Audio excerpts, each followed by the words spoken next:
Welcome back to Carlson, Carlos Talkson.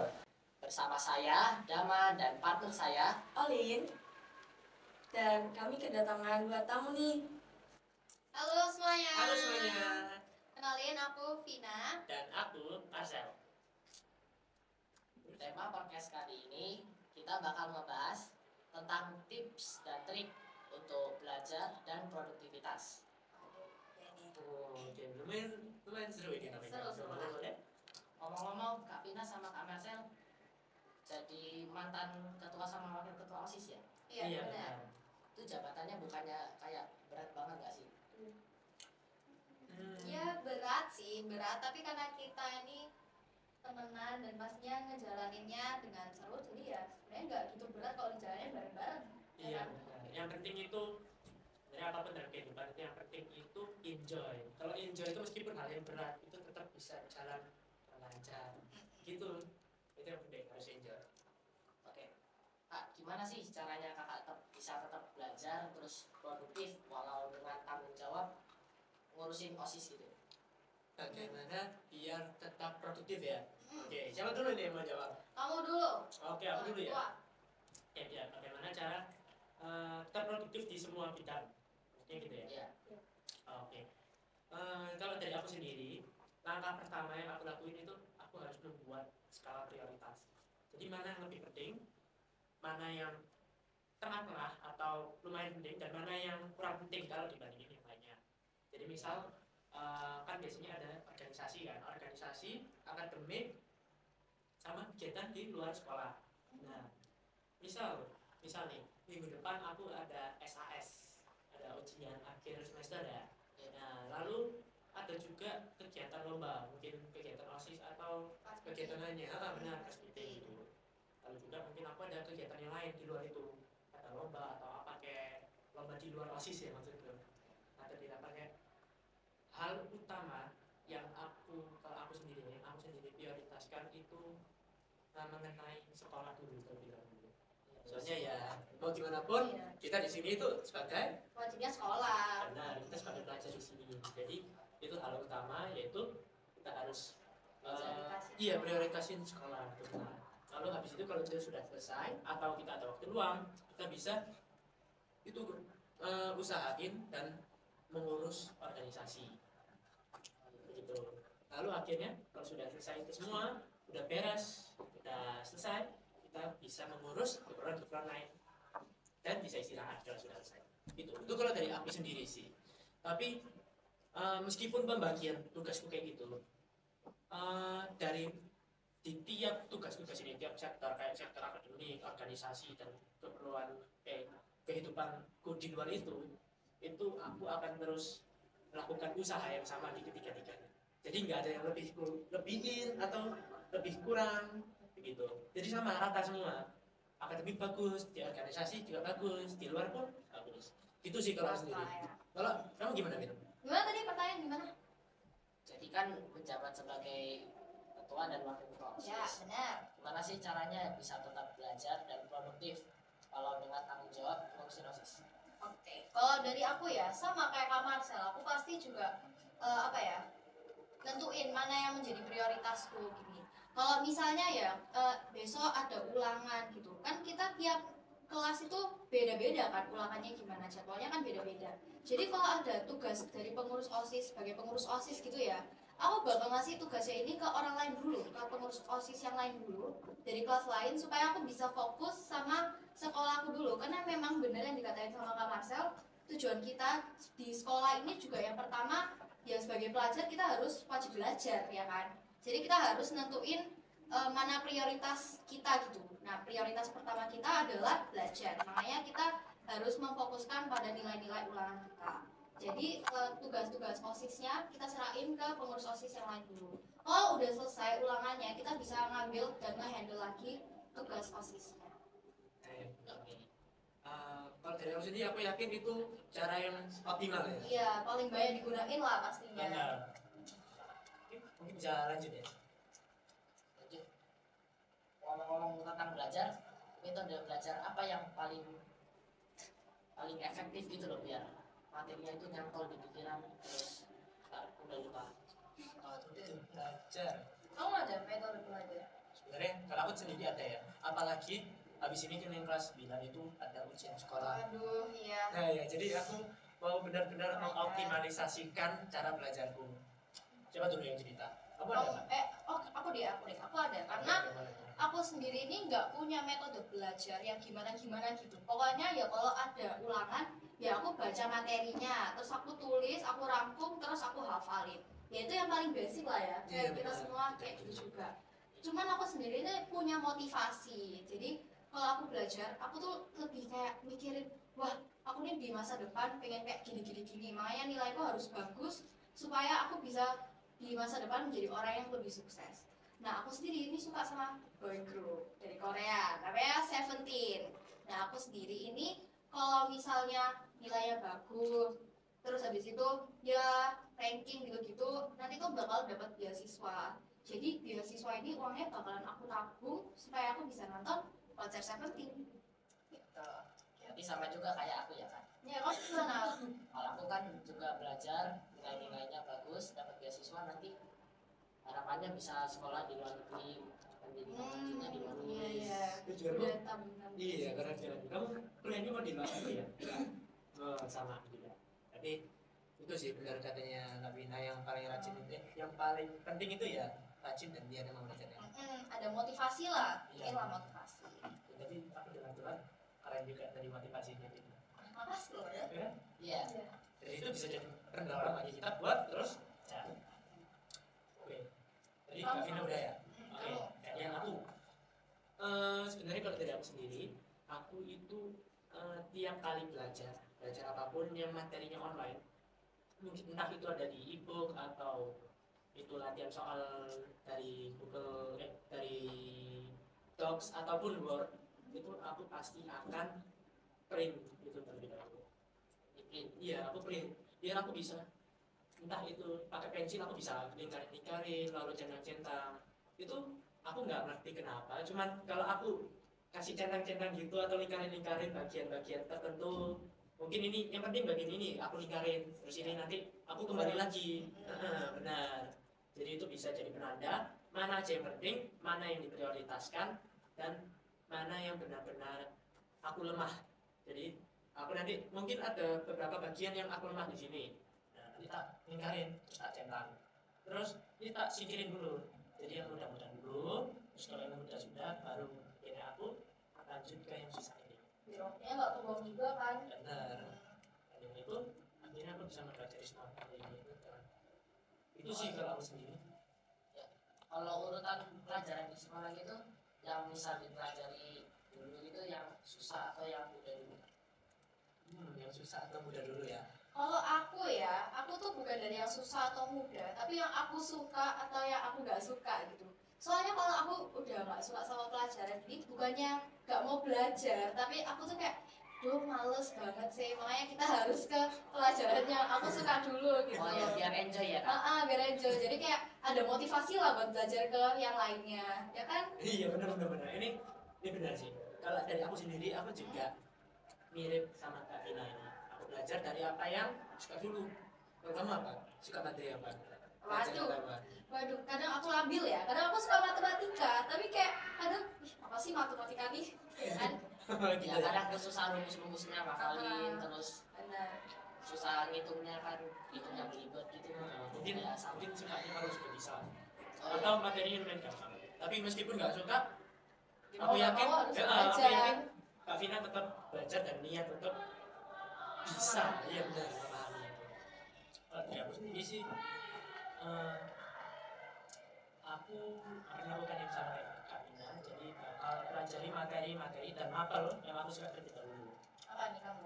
Kalau aku sebenarnya bisa dibilang aku belajarnya itu dari mapel-mapel yang paling susah dulu. paling susah. Biasanya kan yang dianggap paling susah sama anak-anak itu matematika sama IPA kan. Nah, kenapa? Soalnya aku sebenarnya suka.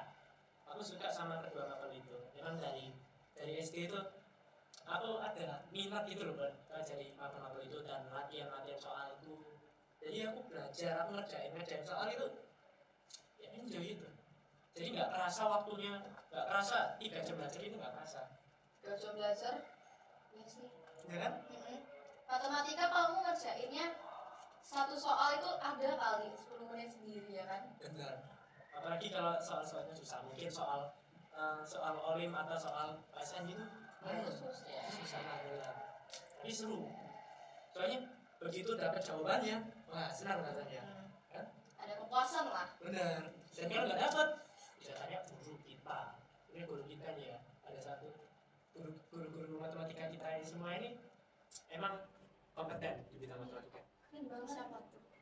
Seru banget. Semua guru matematika di sini. Jadi dibikin enjoy gitu ya, belajar matematika tuh bikin enjoy, terus jadi lebih mudah dipahami gitu kan. Benar.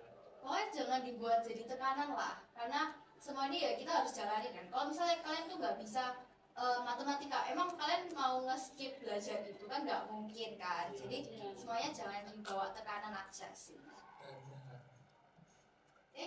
Lanjut. Apa ini ada lagi? Gimana cara kalian menyeimbangkan waktu antara akademik, organisasi, dan kehidupan pribadi? Pertanyaannya nih cocok banget buat para pengurus OSIS ya ini ya. Iya benar-benar. Ini cukup penting sih pertanyaan ini. Buat pengurus OSISnya. Siapa yang menjawab? Kamu dulu. Ya betul. Aku dulu. Oke. Jadi ini mirip-mirip sama tadi pertanyaan pertama ya. Iya. Bagaimana cara membagi waktunya? Nah, cara aku sendiri membagi waktunya itu pertama itu tuh buat skala prioritas terlebih dahulu. Lalu dari skala prioritas itu saya tentukan mana yang paling penting. Lalu aku kerjain dulu yang paling penting. Lalu yang ada di tengah-tengah. Lalu yang paling istilahnya paling tidak penting ya. Tapi meskipun itu disebut paling tidak penting, itu tetap aja penting. Iya. Nah, jadi kalau aku sendiri sih gitu. Dan kalau aku sendiri di antara mengerjakan tugas-tugas itu aku tidak lupa untuk istirahat. Istirahat itu juga penting ya biar nggak overwork terus kecapean gitu kan. Benar. Apalagi kalau aku sendiri itu tipenya anaknya nggak bisa fokus lama. Jadi belajar 1 jam itu udah nggak fokus sisanya. Jadi harus istirahat. Mungkin istirahat 5 menit aja. Mungkin scroll sosmed bentar atau main bentar. Tapi nanti lanjut. Kalau lanjut scroll, nah itu jangan gitu. Iya. Nggak boleh lah ya Olin ya. Pernah ya kalian? Pernah. Nggak apa-apa. Nanti itu kan bisa ditingkat. Nah itu aja. Karena aku juga gitu biasanya. Aku belajar kayak 1 jam nih ya, tapi scroll TikToknya nih, scroll TikTok 30 menit sendiri. Jadi kan menghabiskan waktu lama banget buat scroll TikTok kan bisa dipakai buat belajar kan sebenarnya. Aku mau cerita dikit ya. Aku pun dulu itu ini dulu banget nih. Sekarang udah nggak, soalnya sudah belajar di pengalaman. Aku dulu itu belajar itu apalagi di mapel yang aku nggak suka ya. Aku belajar 5 menit. Aku nggak suka kan mapel ini.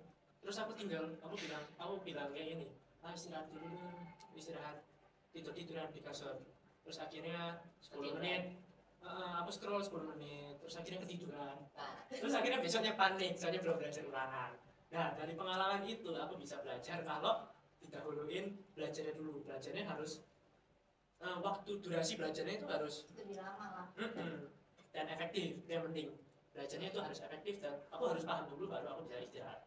Itu sih kalau aku yakin Kak Vina juga mirip-mirip ya. Aku pasti mirip-mirip juga sama Kak Marcel. Karena nggak cuma aku doang ya, kayak banyak orang juga sama kayak Kak Marcel ini. Tapi kalau aku sendiri ini juga kayak punya jadwal gitu loh. Kayak jadwalnya ini bisa dari kalenderku yang ada di rumah, di meja tepatnya, supaya aku bisa lihat tiap hari itu mana sih aku kayak ada event-event tertentu tuh aku selalu tulis-tulis di sana. Jadi aku bisa tahu mana yang harus aku kerjakan terlebih dahulu. Misalnya kayak nanti tuh ada ulangan, terus habis itu ada rapat OSIS, terus habis itu ada urusan pribadi lagi. Ya aku tentuin juga sama kayak Kak Marcel gitu, mana yang paling penting gitu ya. Nah kalau misalnya sekarang sih yang paling penting tuh pastinya belajar ya. Jadi nilai itu harus diutamakan. Sehingga ya kita bisa mengutamakan diri dengan belajar lebih dahulu. Apalagi kalau misalnya ada ulangan, itu kan pasti dikasih taunya kan nggak mungkin mendadak ya. Jadi kalau misalnya dikasih taunya 1 minggu sebelumnya, kan ada waktu untuk kita mulai nyicil. Sehingga waktu ada ya rapat OSIS atau event-event OSIS, kita sendiri nih kayak nggak terbebani sama ulangan besoknya gini. Nah, itu aja sih dari aku. Iya benar sih. Kamu juga sama nih. Iya sih. Ya. Oke, next. Menurut kakak, kan kakak sudah niat belajar, terus belajarnya diatur, bikin skala prioritas. Kak puas nggak sama hasil belajarnya?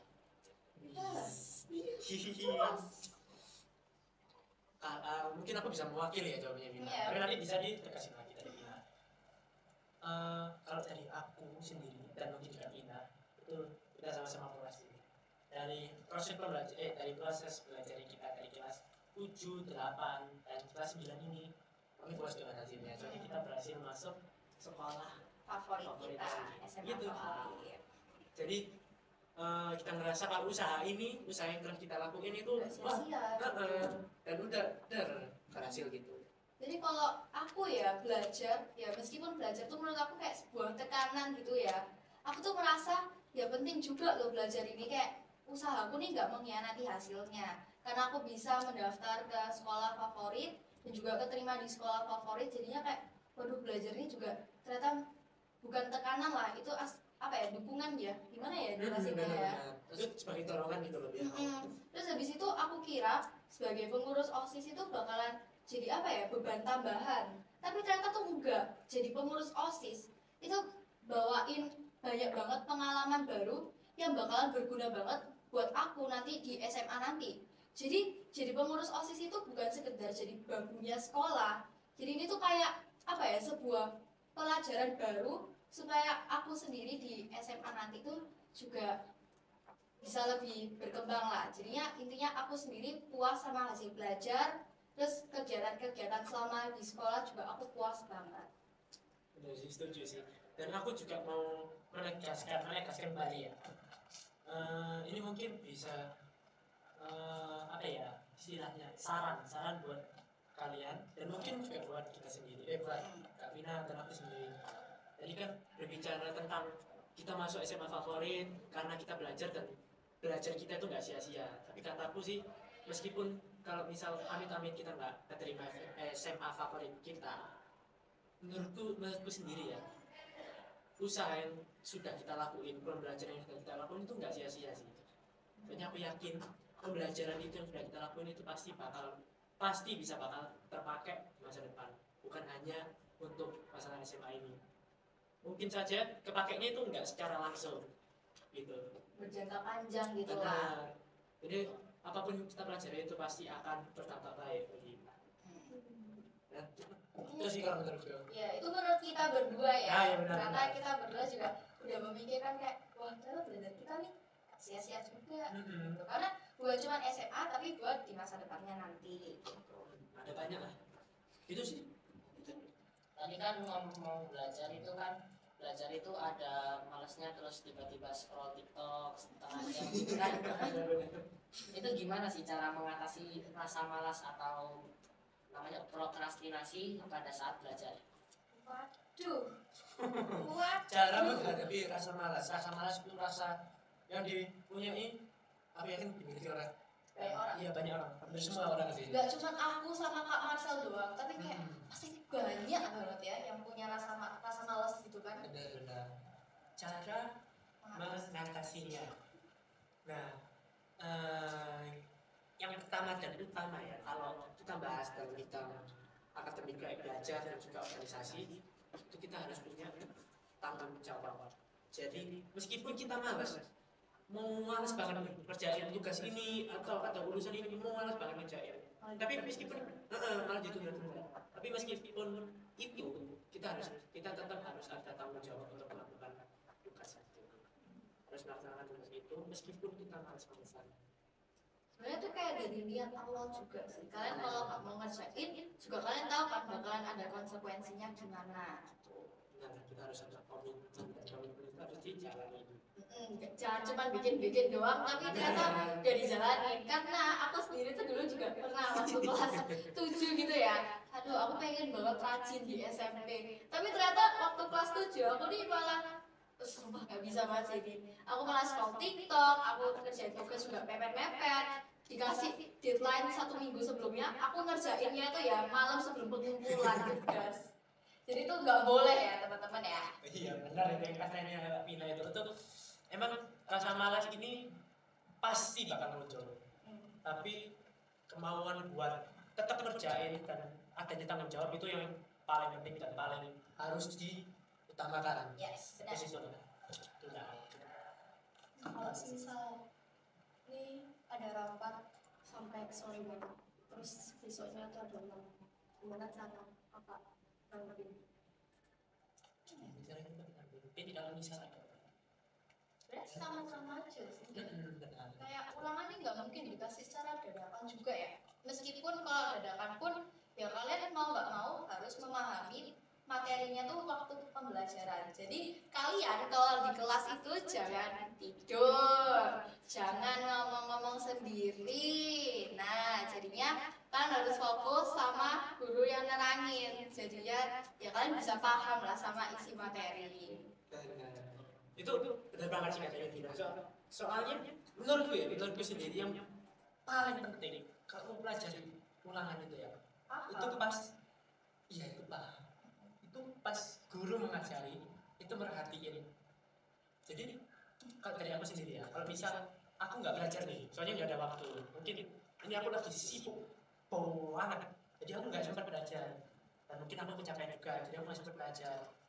Nah itu sebenarnya sudah aku atasi sebelum-sebelumnya. Maksudnya sebelum kejadian itu terjadi itu dengan cara menggunakan guru. Soalnya tanpa aku perlu mempelajarinya lagi, aku udah bisa materi itu. Soalnya udah dijelaskan dan aku untuk memahami sepenuhnya apa yang diajarkan oleh guru. Oh jadi sekali dengar itu langsung paham. Nah benar. Kalau misalnya nggak paham pun juga langsung tanya ke gurunya. Nah benar itu paling penting sih. Jadi harus begitu nggak paham langsung tanya. Biar nanti kalau misalnya sibuknya ini ya, ini kita tinggal review aja. Itu udah. Oke, yang terakhir nih kak. Oke, baik. Terakhir ya. Satu tanya kata-kata. Kata-kata Hari ini ya. Kata-kata hari ini. Apa ini buat pengakhir? Penutup Iya. kan? Penutup. Oke, aku ada sedikit pantun ya. Boleh sampai tadi. Ya. Aku baik pertama. Lari pertama ya. Oke. Siap ini untuk menutup acara. Bukan acara ini. Podcast ini. Oke. Ubur-ubur ikan lele. Terima kasih. Terima kasih. Tepuk tangan dong.